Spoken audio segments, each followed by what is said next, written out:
Welcome dear students, this is Miss Nupur and in this video we will study chapter number 2, Atmosphere.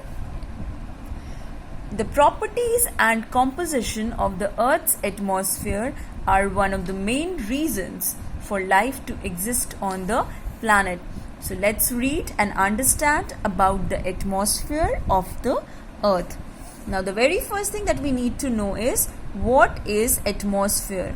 So what is atmosphere? Atmosphere is a gaseous layer surrounding the Earth. So the gaseous layer that surrounds the Earth is called atmosphere.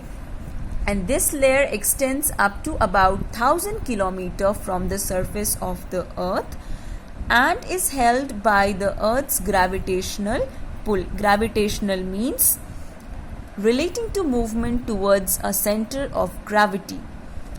The atmosphere, along with abundant liquid water found on the Earth's surface, makes our planet a unique place in the solar system. So, atmosphere along with abundant liquid water that is present on the Earth's surface, they together make our planet Earth a unique place in the solar system. Much of what makes the Earth exceptional depends on the atmosphere. It protects us from electromagnetic radiation emitted by the sun and some small objects flying through the space such as meteoroids, as anything that passes through it burns up. So, atmosphere protects us from electromagnetic radiation. And from where is this radiation coming? It is emitted by the sun and small objects flying through the space. For example, meteoroids. What are meteoroids? A small rocky or metallic body moving in outer space. You can find ozone in the atmosphere. Ozone is present in the atmosphere, which helps filter harmful ultraviolet radiation from the sun. So how is this ozone helpful? It filters the harmful ultraviolet radiation from the sun. Next is, it also holds the oxygen which we all breathe in. And why do we breathe? We breathe to survive. Let's consider some of the reasons of why we are lucky to have an atmosphere. Now we will study about the composition of the atmosphere.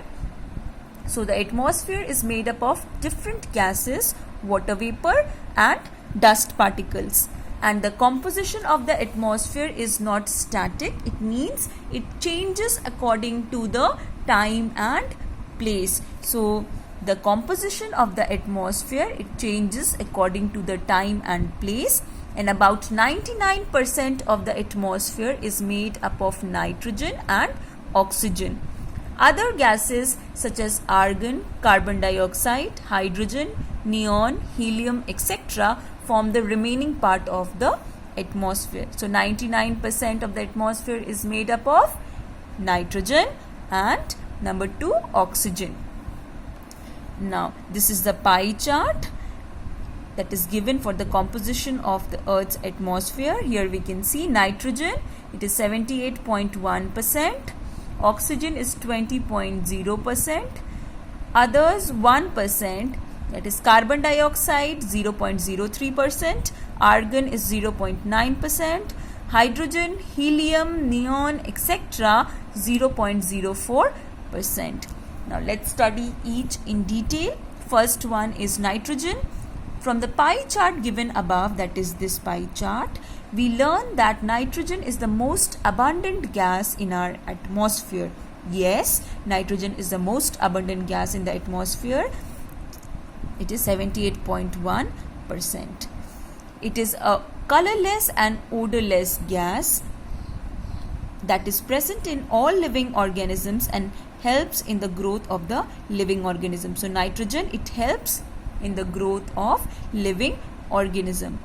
So let's know more about the other gases that make up the rest of our atmosphere. So next is oxygen. Oxygen, we all know, is one of the prominent gases found in the Earth's atmosphere. Plants, algae, they carry out photosynthesis with the help of oxygen. What is photosynthesis? It is the process by which plants they prepare their food. So this process uses, that is photosynthesis, uses carbon dioxide from the atmosphere with water and sunlight to produce oxygen and glucose, and this oxygen is in turn used by living organisms, okay, during respiration. Next is carbon dioxide. Carbon dioxide is produced by all living organisms as an end product of respiration. This carbon dioxide in turn is used by producer organisms. So carbon dioxide, that is CO2, is used by producer organisms. Who are producer organisms? Green plants and certain microorganisms. Okay, and why is it used? For the synthesis of food, for preparing their food. This process is called photosynthesis. Carbon dioxide gas produces greenhouse effect. This causes the heating of the earth and its atmosphere, which is essential for maintaining the desired temperature. So carbon dioxide gas even produces greenhouse effect, and this further causes the heating of the earth and its atmosphere, which is required for maintaining the desired temperature, which is very important for maintaining the desired temperature. Some of the processes taking place on earth and its atmosphere release carbon dioxide gas, whereas other processes consume carbon dioxide gas. So some they release carbon dioxide gas, and some other processes, what happens there? They consume carbon dioxide gas. So the proportion of carbon dioxide gas in the atmosphere is maintained by a number of processes. The major suppliers of carbon dioxide gas to the atmosphere are, number one, eruption of volcanoes. So from where does the supply of CO2, from where is it coming? Comes from eruption of volcanoes, respiration of living organisms, decay of dead organisms, burning of fossil fuels, cultivation of lands.